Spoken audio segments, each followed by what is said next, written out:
guys, my name is Crystal. Welcome to my YouTube channel. Alexa, what's the time please? It's 12:43 p.m. Right guys, so me and my mother, I wouldn't say we argued yesterday, we had disagreements, and my mum sort of waits till I get up there and she lets a load of her anger out. Well, this morning I picked up the phone and my mum said to me, she said, Janestra, I enjoy your company.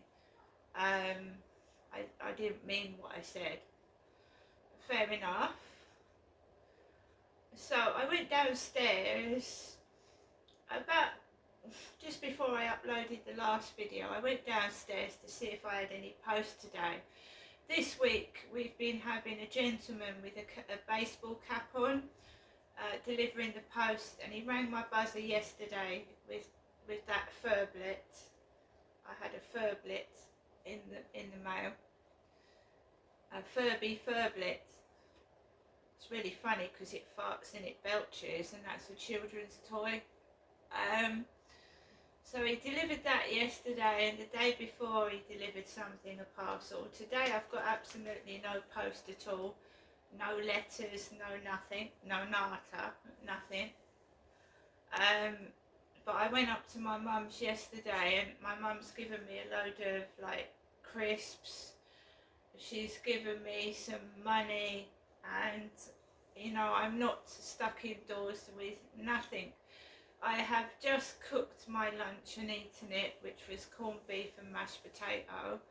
I've made myself another cup of coffee, and I'm just sitting down and relaxing and taking things easy, because I know at the weekend it's going to be merry hell.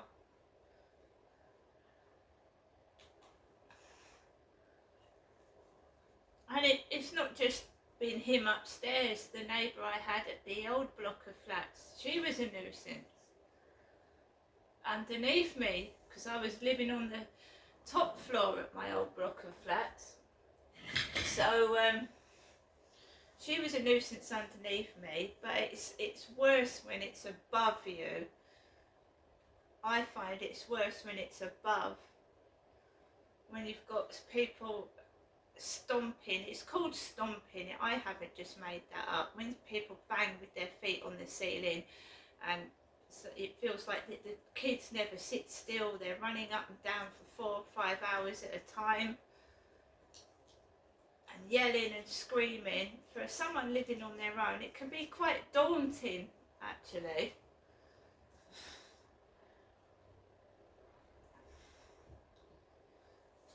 I just try to ignore it the best I can, like take breaks, go out to the shop. I've got my dog now, but I did lose it.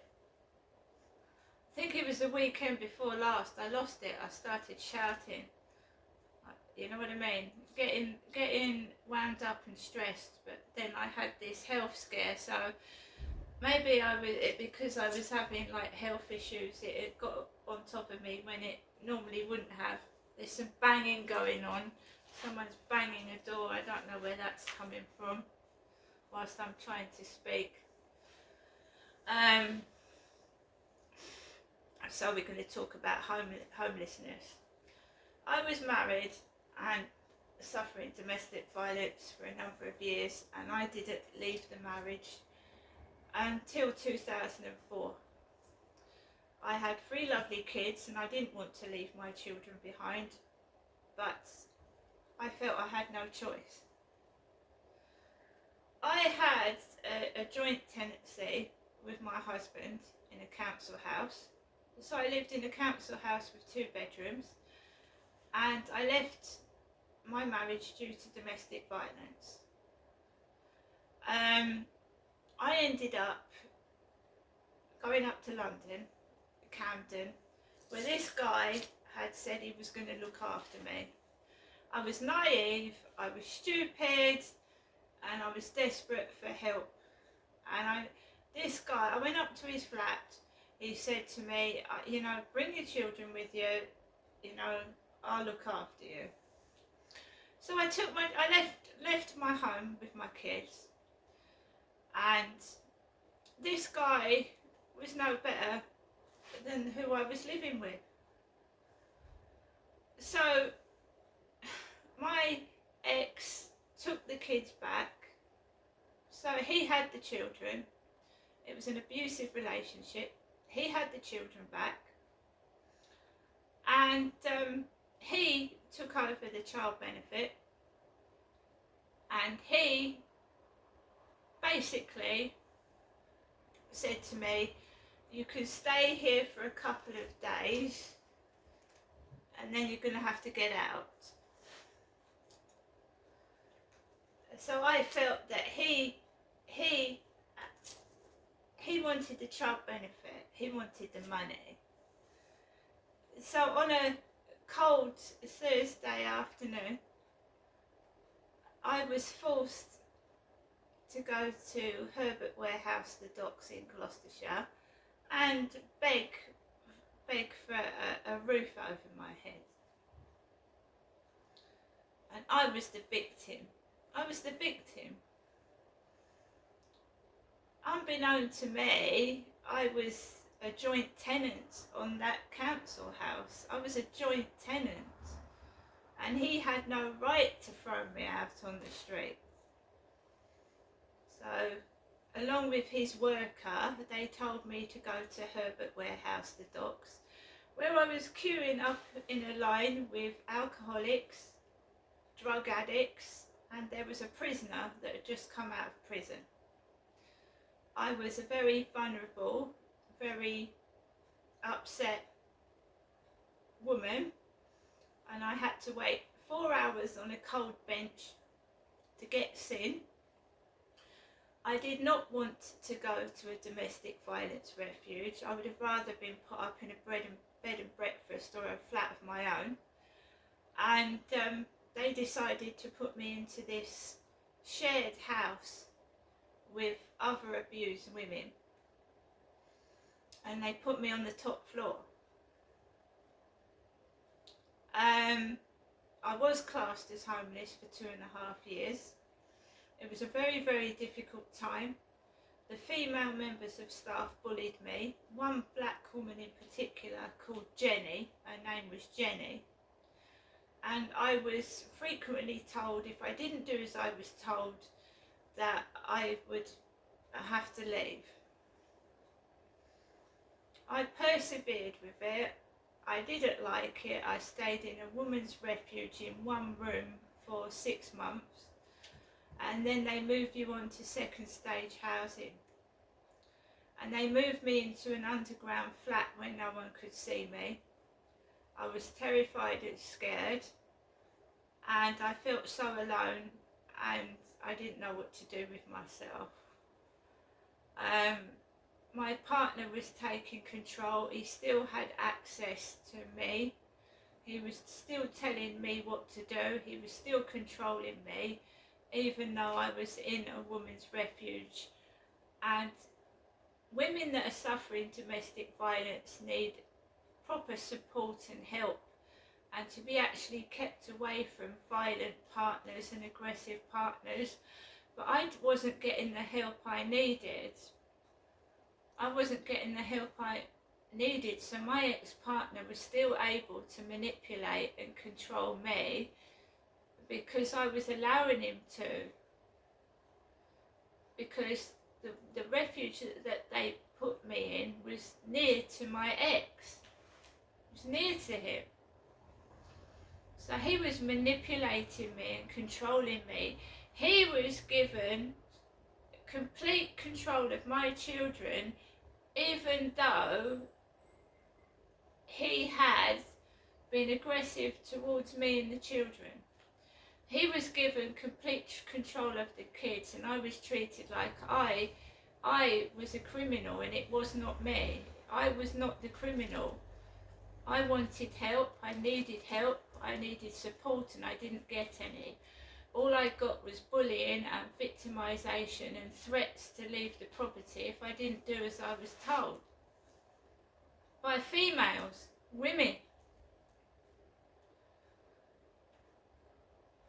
The one woman said to me that when I was in a women's refuge, guys, I was nearly 40 years old. I was 39.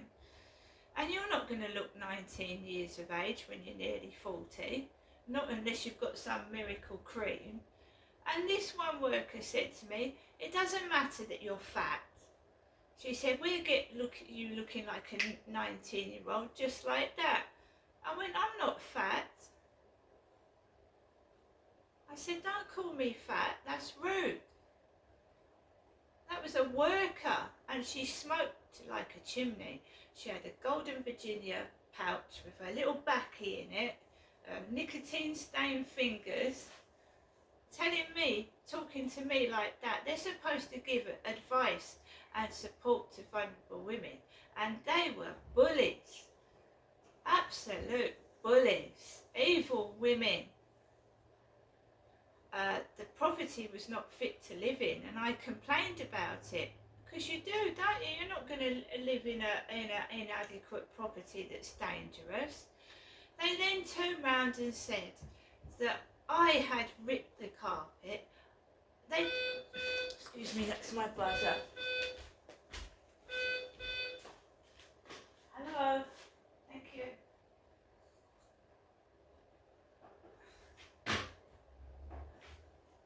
Sorry, it's a guy delivering a parcel for me. I'll go down and get it a bit in a minute. So basically, where was I?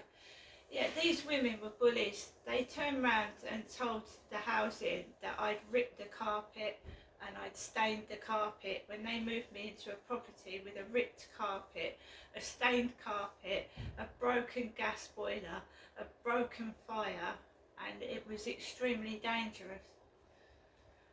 I believe I was put there on purpose. It's like an underground dungeon. Everybody else's flat was nice and clean and tidy. Mine was a hovel. It was disgusting.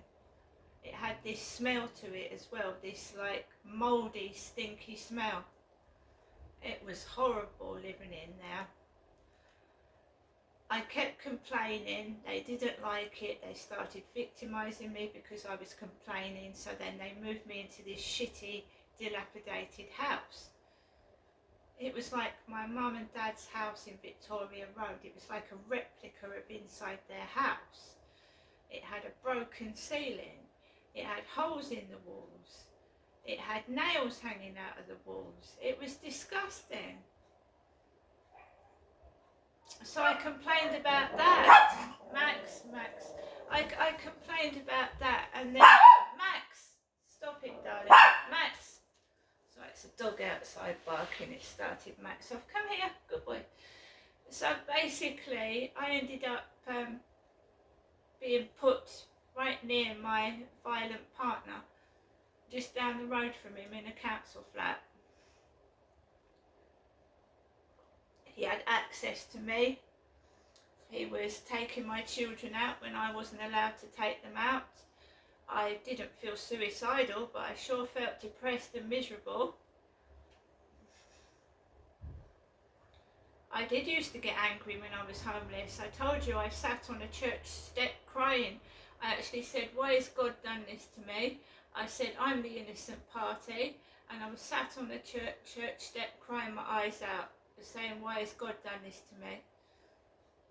Because I was the one that had asked for help, and I was the one that was being victimised and blamed. And you start to wonder to yourself, is there a God? Why has God done this? All I did was wanted to protect my children and myself, and I've ended up homeless and nearly losing my life 3 times.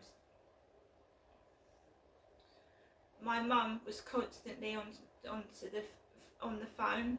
My ex-partner would ring while I was crossing the main road, and then my mum would ring on the phone and a car would come across the pavement, and I was told that that I had to go up to my ex's in the dark. So I left his property at 11 o'clock at night. My mum would ring as I was walking across the road to the women's refuge, and I nearly got knocked down by several cars on the way to the women's refuge. She used to ring up and terrify me in my flat. she used to say that people, you know, don't worry, you're not going to get burgled or anything. And then I'd be terrified to go outside my flat. I'd barricade myself in. She would call non-stop. Even when I'd left my ex, she just called and called and called and said the most ridiculous things, stupid things, right? It's like today, she said to me today, she said that, well, I know we argued a bit, but I don't hold a grudge like. And then when I went to get my mail, there was a woman in a wheelchair.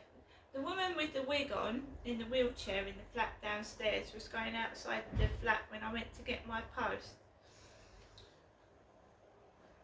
So it looked like me in a wheelchair. Because my mum has said to me she doesn't hold any grudges, we just had minor arguments. So I bump nearly into the disabled neighbour downstairs with the wig, bobbed wig, and going out to her car. She drives a car. She's got a wheelchair and she drives a car. I don't drive. But I was homeless for 2.5 years, and that was one of the worst times of my life. One of the worst times of my life it was. I was struggling with my 4th child from the age of 3 months to 2.5 years old, and they took him off me, and I was completely innocent and a victim.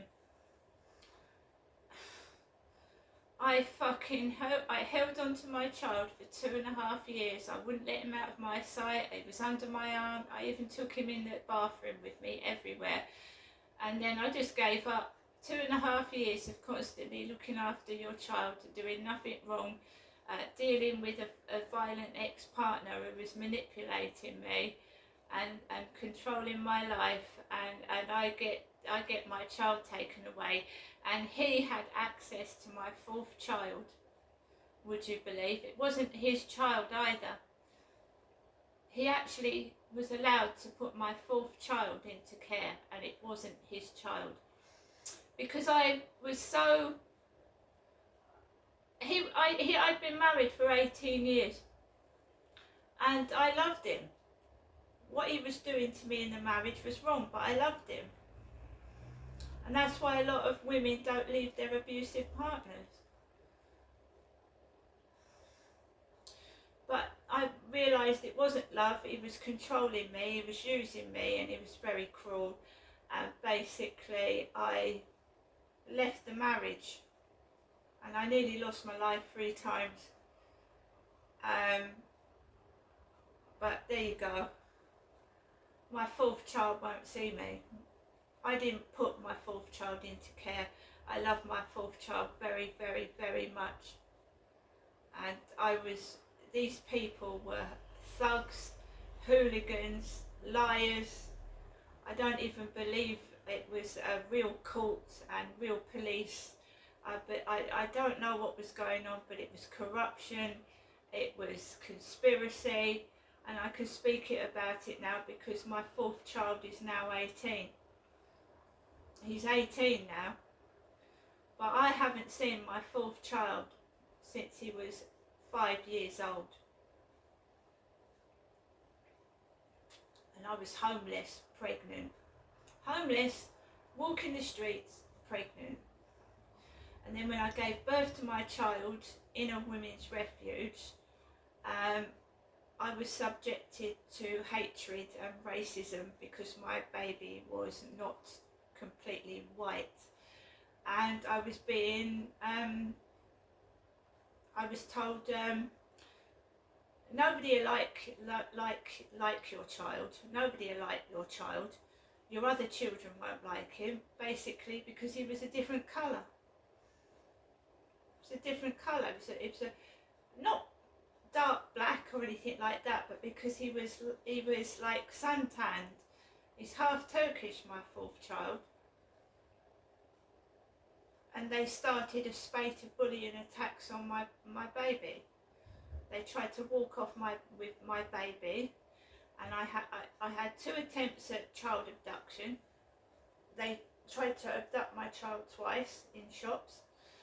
and they started ridiculing his skin colour and bullying me because I'd gone with a man that was a different colour and ethnicity.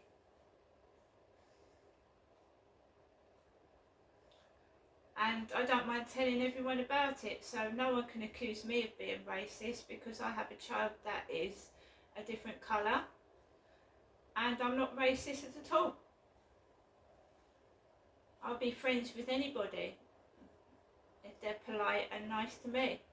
But yes, I was homeless. It was the worst time of my life, and I was completely innocent. I was being manipulated and bullied, and the police were covering something up.